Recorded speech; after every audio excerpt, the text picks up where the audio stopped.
ఒకప్పుడు ఎంతో మంచితనమున్న ఒక అమ్మాయి సిండ్రిల్లా. అమ్మ చనిపోయిన తర్వాత తండ్రి రెండో పెళ్లి చేసుకున్నాడు.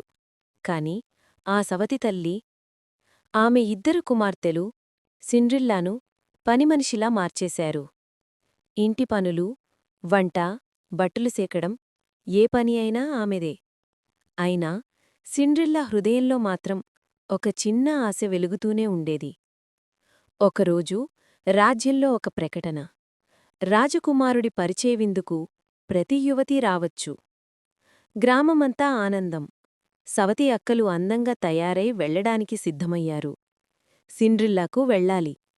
కాని ఆమెకు గౌన్లూ లేవు, చెప్పులూ లేవు. చివరికి కన్నీళ్లు పెట్టుకుంది. అప్పుడు ఒక దివ్యమైన కాంతి ఆమె ముందుకు ఫెయిరీ గాడ్మదర్ ప్రత్యక్షమైంది. నీ మంచితనమే నీ శక్తి. ఇప్పుడది నీకు అద్భుతమిస్తుంది అని మంత్రదండం ఊపింది. ఎండిన గుమ్మడి ఒక బంగారు రథమయింది. పిల్లిగాళ్ళు గుర్రాలయ్యారు. సిండ్రిల్లా చినిగిన బట్టలు అద్భుతమైన నీలి గౌన్లుగా మారాయి. మరియు ఆమె కాళ్లలో మెరిసే గాజు చెప్పులు. కాని ఒక షరతు. రాత్రి 12 గంటలు దాటితే అందమంతా మాయమవుతుంది. సిండ్రిల్లా విందుకు వెళ్ళింది. ప్రయోజనమనేందుకు కాదు, కేవలం ఒక రాత్రి ఆనందం కోసం.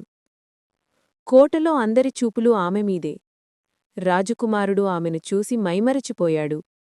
ఇద్దరూ కలిసి నృత్యం చేశారు. సిండ్రిల్లా జీవితంలో ఆ క్షణం ఒక కలలా అనిపించింది. కాని గడియారం 12 కొట్టింది. భయంతో సిండ్రిల్లా పరుగెత్తింది.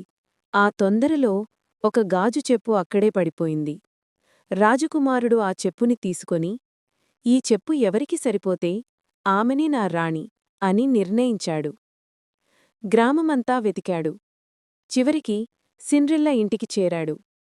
సవతి అక్కలు ప్రయత్నించినా చెప్పు సరిపోలలేదు.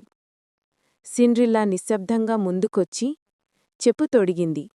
అది ఆమెకే సరిపోయింది. అలా సిండ్రిల్లా తన మంచితనం వల్లే రాజకుమారుడి హృదయాన్ని గెలుచుకుంది. ఆమెకు మాయ అవసరం కాదు. మనస్సు మంచిదైతే జీవితం తానే కథను మార్చుకుంటుంది.